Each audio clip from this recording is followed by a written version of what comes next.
The fluorescent lights of Memorial Hospital's emergency wing cast harsh shadows as Dr. Martinez rushed through the corridor, calling out orders to the medical team surrounding the gurney.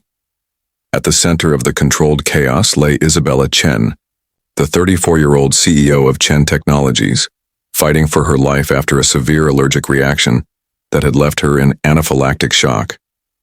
"We need compatible blood immediately," Dr. Martinez announced as they wheeled Isabella into the trauma bay. "She has a rare blood type, and our supply is completely depleted.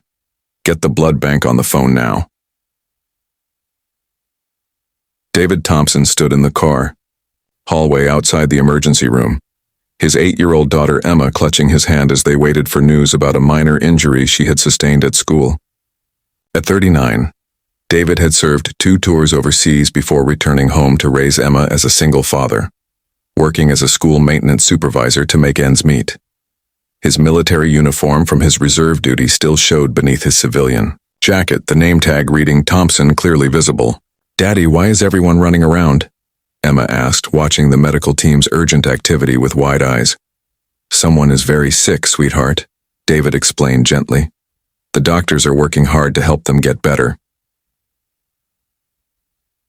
Dr. Martinez emerged from the trauma room with obvious frustration etched across his face. "The blood bank has no compatible units available," he told his team. "We need to put out an emergency call for direct donors. She has AB negative blood with additional rare antigens. Without a transfusion in the next 30 minutes, we are going to lose her." David overheard the conversation and felt something stir in his memory. During his military service, he had been part of a special donor registry due to his unusually rare blood type. Medical personnel had told him that his blood was so unique, it could only be found in about 1 in 50,000 people. "Excuse me, doctor," David said, approaching Dr. Martinez with Emma still holding his hand. "I could not help but overhear. I have AB negative blood, and the military medical corps told me my type was extremely rare. Would it be possible for me to be tested as a potential donor?" "Doctor?" Martinez looked at this man in work clothes and military patches with surprise. "Sir, we would need to do extensive compatibility testing, and even then, the chances of a perfect match are incredibly slim." "I understand," David replied. "But if there is any chance I could help save someone's life, I would like to try." 20 minutes later, David sat in a chair beside Isabella's hospital bed, a needle in his arm as his blood flowed directly into her system. The compatibility tests had revealed what Dr. Martinez called a medical miracle.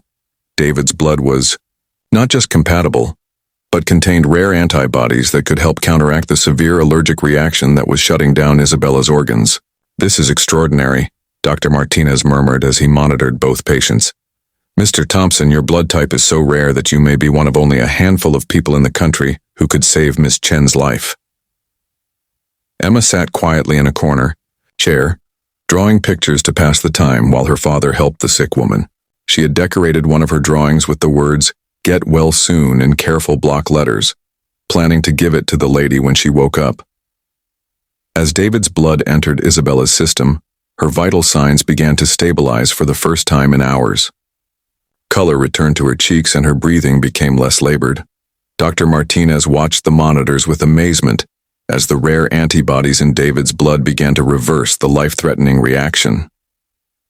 "She is responding beautifully, Doctor," Martinez announced with relief. "Mr. Thompson, I believe you have just saved this woman's life." 2 hours later, Isabella opened her eyes to find herself in a hospital bed, connected to various monitors and feeling weak but alive. A nurse explained what had happened, how a stranger had donated his blood to save her life when the hospital's supply had been insufficient. "Where is he?" Isabella asked, her voice still hoarse from the breathing tube that had been removed an hour earlier.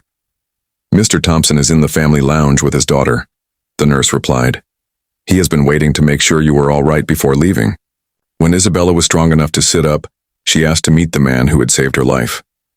David entered her room with Emma beside him, both looking slightly uncomfortable in the sterile hospital environment.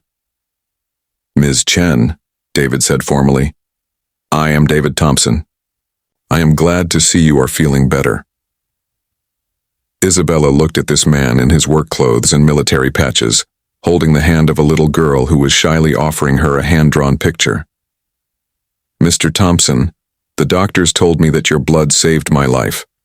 I do not know how to thank you for what you did." "You do not need to thank me," David replied simply. "Anyone would have done the same thing if they could have helped." Isabella studied his face, seeing genuine humility there. "Mr. Thompson, I do not think you understand what you did. I am the CEO of a major technology company. I have access to the best medical care money can buy. And none of it mattered until you walked into that emergency room. You gave me back my life." Emma stepped forward and handed Isabella her drawing. "I made this for you while Daddy was helping you get better. He told me that sharing is important, especially when someone really needs help." Isabella looked at the drawing, decorated with flowers and hearts and the carefully written message, and felt tears well up in her eyes. "This is beautiful, Emma. Thank you so much." Over the next few days, as Isabella recovered in the hospital, she found herself thinking constantly about David Thompson and his daughter.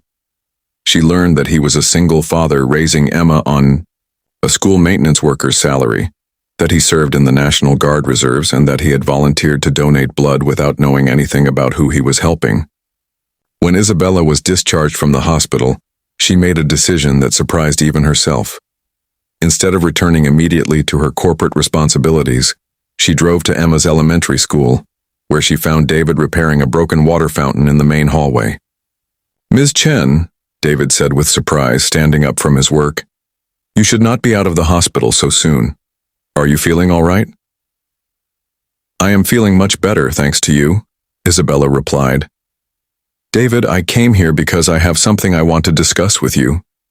David set down his tools, giving her his full attention. "I want to offer you a position at my company," Isabella continued. "We need someone to head our facilities management and security operations. It would involve overseeing building maintenance, coordinating with emergency services, and ensuring employee safety. The salary would be 5 times what you make here, with full benefits and flexible hours." David stared at her in disbelief. "Ms. Chen, I appreciate the offer, but you do not know anything about my qualifications or experience." "I know that. When you heard a stranger needed help, you stepped forward without hesitation," Isabella replied. "I know that you raised your blood to save someone you had never met. I know that your daughter has learned the importance of helping others, because that is what you have taught her. Those are the only qualifications I need." 6 months later, David stood in his new office at Chen Technologies, coordinating emergency preparedness training for the company's employees. Isabella had become not just his employer, but one of his closest friends, and eventually something much more meaningful than either of them had expected. "You know," Isabella said, as they watched Emma play with other children in the company's new family center that David had helped design, "I used to think success meant building something impressive. Now I think it means finding someone whose blood literally flows through your veins, who saved your life before he even knew your name."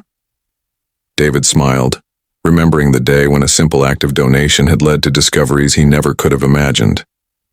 "Emma asked me yesterday how I knew you were special before we even met you. I told her that sometimes the most important connections happen when we give part of ourselves to help someone else, and then discover that what we shared was exactly what we both needed to become complete. Sometimes the most profound bonds are formed not through words or promises, but through the literal sharing of life itself, one heartbeat at a time."